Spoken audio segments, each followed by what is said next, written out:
Днес ще ви покажа как правя един голям часовник от липа, размер 60 см и да видим какво ще стане. Айде!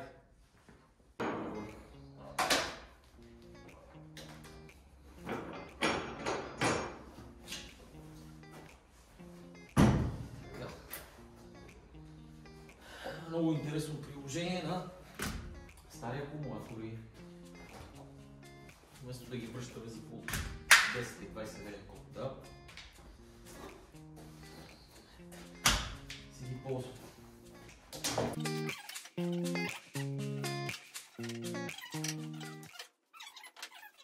Така, тук за секунда спрях да снимам, понеже исках да го видите как е от едната страна преди да се изкурка и как е от друга страна като вече се изкурка. Пак това ще е гърба, тия неща ще ви нещо да ги измислим. Това ще е лицето и ще ви го покажа след като го изкуркам. Часовника вече е изшлайфан и часовника плота. Сега вече ще му придадем някаква по-часовникова форма. Сега ще изрежа една окръжност.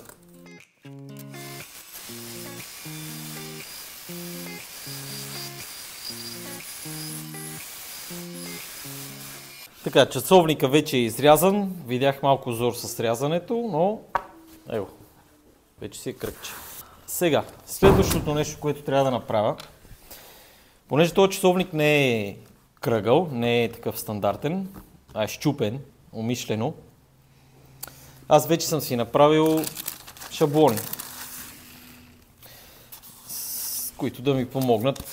Първите няколко ги правих така на момента както го преценя, но стигнах до един вариант, който много ми хареса и реших, че оттам насетне вече всичките ще бъдат направени по този начин. Чакайте да...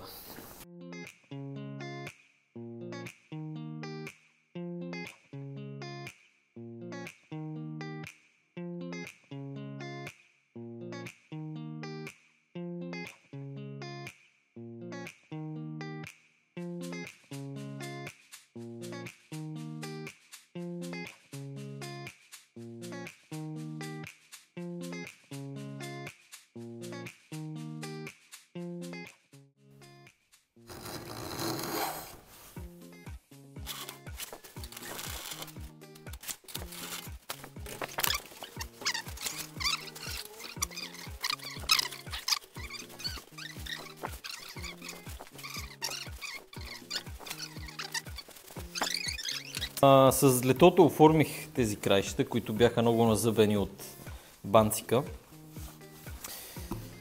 Следващото нещо, което искам да направя, е да им придам още малко счупена форма. Това нещо ще го направя с трион и пак с летото, за да се получи по-ефектно.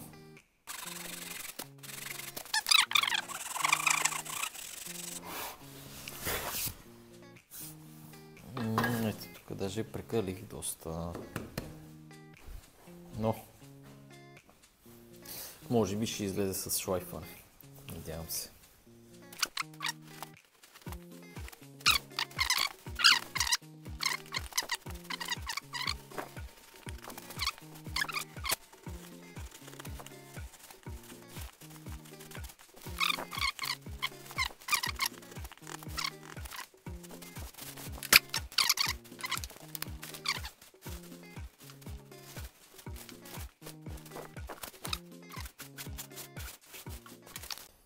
Извън кадър, понеже не знаех, че ми е изключил телефона, понеже му е паднала батерията, изкурих тези отчупените детайли на лентовия шлайф. С шкурка на ръка също им оформих ръбчетата и аглите и на самия часовник изшлайфах отстрани борда и направих 45 градуса фаска. И от двете страни, и отгоре и отдолу. Следващото нещо, което трябва да направя сега е да направя легло за механизма, тъй като Дължината на тази ос, която служи за захващане на механизма, е около 12 мм. А пък дебелината на часовника е около 19. Съответно няма как да стане. За целта ще използвам тази мъничка фреза. Имам си един шаблон. Него го ползвам, за да правя легла по часовници от доста време насам. Много ми е удобно. Като ще изкопая това легло на два пъти. Защото наведнъж твърде много е. Твърде голям залък за една хапка.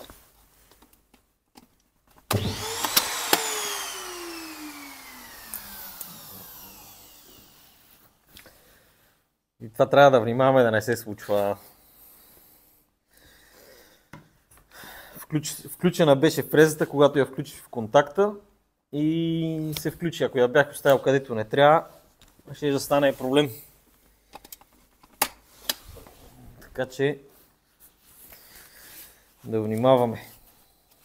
И грешки се случват на всеки, без значение колко си мислиме опит, че имаме. И аз имам много години опит, ама никой от нищо не е застрахован.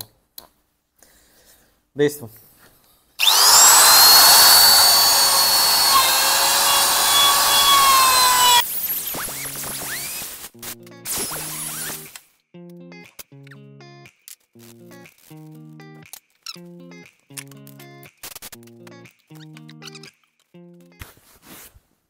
Така, ако си спомняте, от задната страна на часовника аз вече го изшлайфах с 180 шкурка.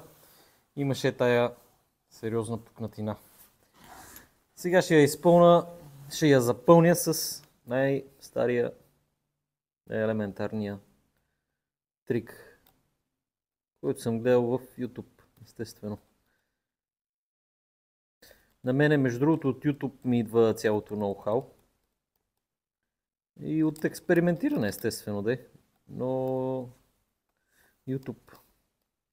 Интересно е как в днешно време, то вече даже свикнахме на цялата тази информация около нас. Можеш, дето се вика, космонавт да станеш с само ти трябва интернет достъп. След първото шкуркане така изглежда. Сега ще добавя само на местата, където трябва. Ще го изкуря пак и сме готови за байт. Тук отгоре обаче пак имам пукнатини и ще рискувам да ги запълня с секундно лепило. Проблема е, че след това, както казах, ще байцвам, за да го направя различен цвят дървото. И съответно, там където има секундно лепило, байца няма изобщо по никакъв начин да го отцвети.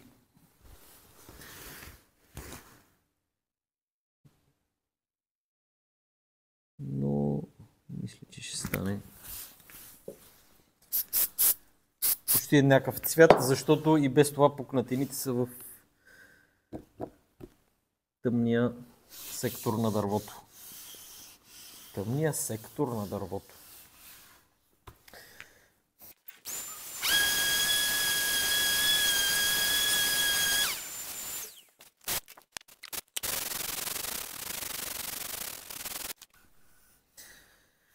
Сега е момента да го гледам, защото байц на лего вече нито мога да шкуркам, нито мога да запълвам. Мога да, ама става доста по-сложно. Това е воден байц, което ползвам. Нанасям си го с четка, може да се нанася и с парцалче. Аз обаче го правя с четка, като нанасям обилно и после ще го забърша с едно парцалче.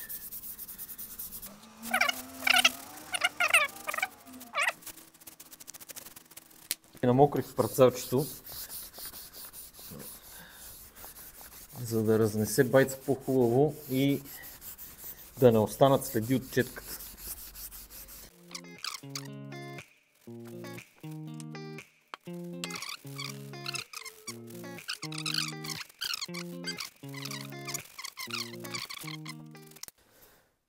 Сега въпросът е как основата и изпотрошените парчета да станат едно цяло. Как да станат едно цяло? Мислех си много варианти. Единият е да използвам плексиглас на гърба. Трудно ще се чисти, може би ще изглежда добре, но е много лесен вариант да се направи. Така, другия вариант, за който си мислех е, това е изтеглена ламарина, която се представлява реално мрежа. Слагаме една ламарина отзад, мрежа, ламарина, кой както иска да го нарича. И съответно частите се държат на нея. Хубавото при тази мрежа е, че след като я сложа, даже мога да ги изкрива парчетата, все едно наистина са се отчупили под някакъв ъгъл, което ще придаде допълнително дълбочина. Третия вариант, който сега ще направим, защото така го хареса клиента, ще използвам профили, които да стоят на гърба на часовника. Вече е готов за лак. Както казах, много е важно, че всъщност и така не са лоши, да е по...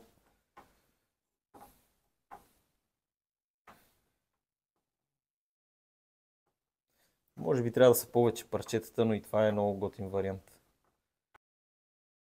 Профилите отзад имам един почти готов на размер, пак липа, от едни останки ми е. Ще го направя 4 на 1 см. И ще го използвам за отзад. Аз на моя абрехт и на моя штрайхмус си ползвам нафта, за да минават по-лесно. Не ползвам вакса, малко като примитивните хора, ама...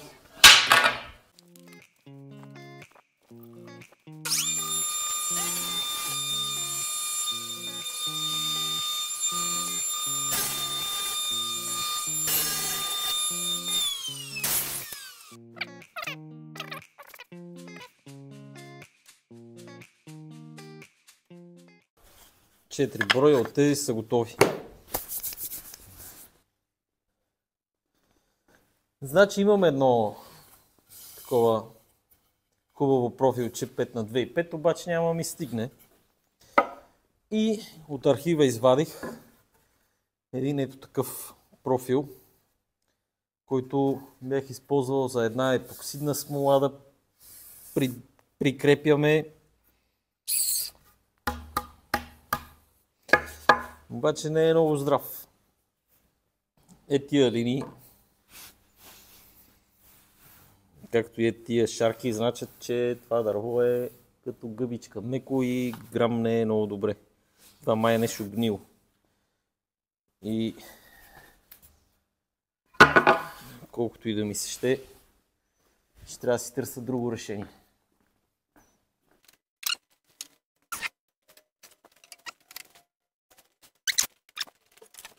Намерих си парчето, което ще използвам. Това от едно огледало.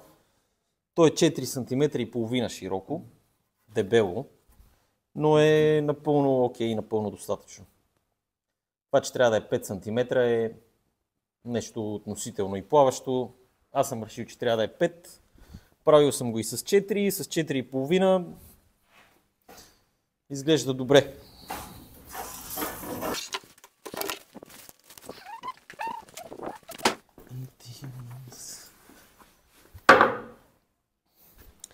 Също така много обичам да си използвам такива разни парчета, понеже ако ви покажа около мене какво става, то са парченца, по-големи, по-малки. Знам, че при всички дърводелци го има този проблем с останките и какво да ги правиме. И се надявам да дойде този момент да си кажа точно и това ми трябваше и да го намеря и да е това, ама това се случва много рядко. Много рядко. Ама пък като се случи е готино, да е.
пръскам втори път. Това е което ползвам. Това са акрилна боя и акрилен лак с матово покритие. Много важно, че е матово покритието. Поне според мен стои много по-естествено дървото.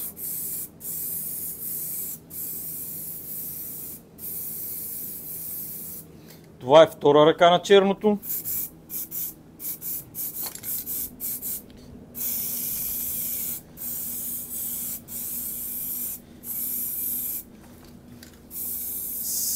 След като изсъхнат от тая страна, ще ги обърна, за да мога да ги боядисам и от долната. Това са задните части. Часовника го пръскам вече за... Това ще му е трети път. Може би след четвъртия ще му ударя една шкурка на лака. И след това пак ще го лакирам. Шкурката на лака да го изшкуриш е, поне при мен, е много ключов процес. Защото така успявам да докарам много хубав завършек на дървото.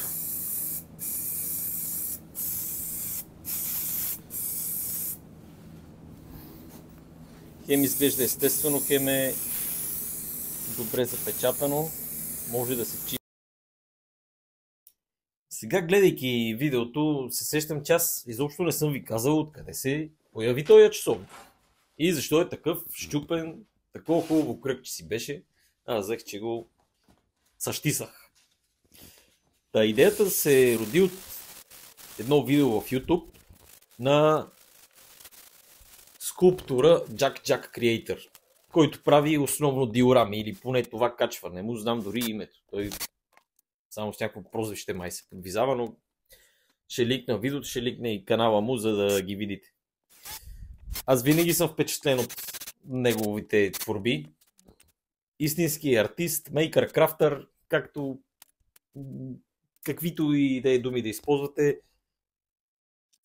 Брутални неща, прави много елот. Та в това видео какво беше различното? Той направи Земята, ударена от метеорит, която я направи между другото 3 пъти, 3 различни версии направи. Ако не се лъжа, може и повече даже да бяха. И аз пред мене просто виждах едно кръгче с едни парчета по него и без изобщо да го мисля особено, си представих, нали, все пак часовници правя почти всеки ден, часовници.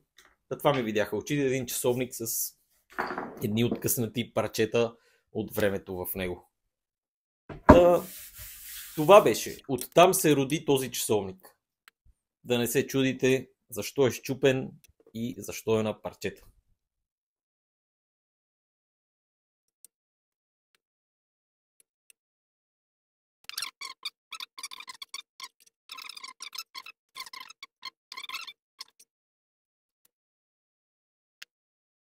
И сега чакам да постигне малко лепилото, може би 5 минути 10, за да мога след това да ги захвана парчетата отдолу с винтове. Винтовете вече са сложени и тук си отбелязвам точните позиции на часовете, или по-скоро на маркерите за часове. А това, което ползвам, е моята тайна съставка, или с други думи алуминиева тел за запояване.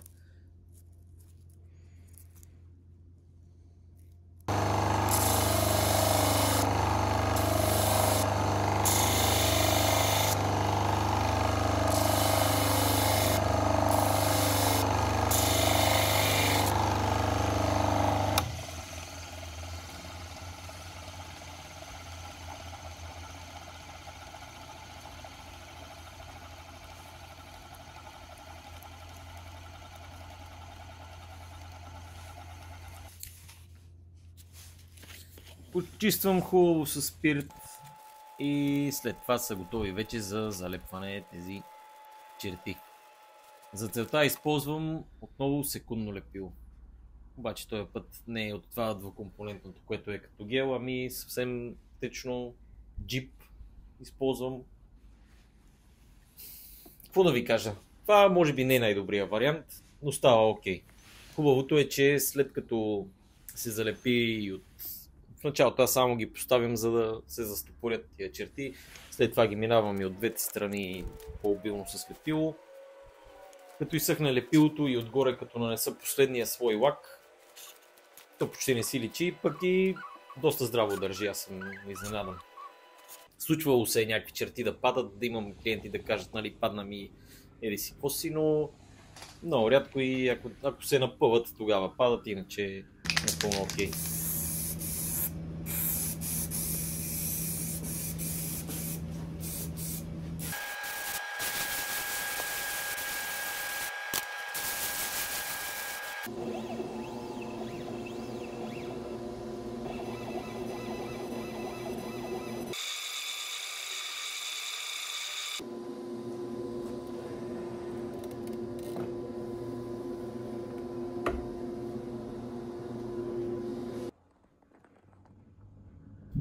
Ето така изглежда вече финално лакиран и финиширан часовник.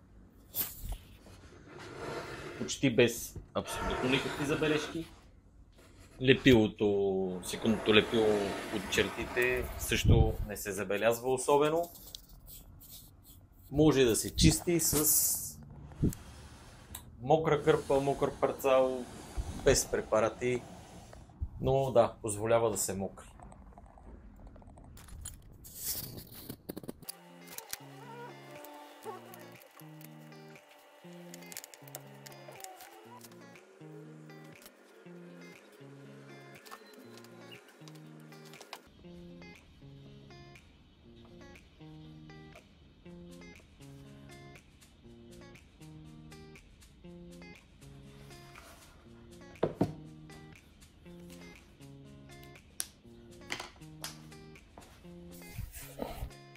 Ето, че часовникът вече е завършен. Тук пак бръщолева някакви глупости, и така нататък. Това е първото ми видео в YouTube. Надявах се да е по-адекватно, сега като го гледам, се гледам и си викам, ти си пълен олигофрен.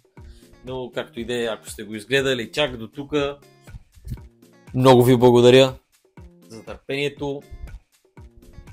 Надявам се нещо да ви е било интересно, евентуално вдъхновяващо. Не знам каква му беше идеята на цялото видео. Исках да покажа хем творческия си процес, хем да покажа малко и от самите ми процеси на работа. Накрая стана една манджа с грозде, обаче пък поне си направих часовника и така. Благодаря ви много, че останахте с мен или че превъртахте, няма значение. Благодаря ви наистина. Надявам се да ви е харесало, надявам се да ви е било по някакъв начин полезно или вдъхновяващо и така. Евентуално до следващия път.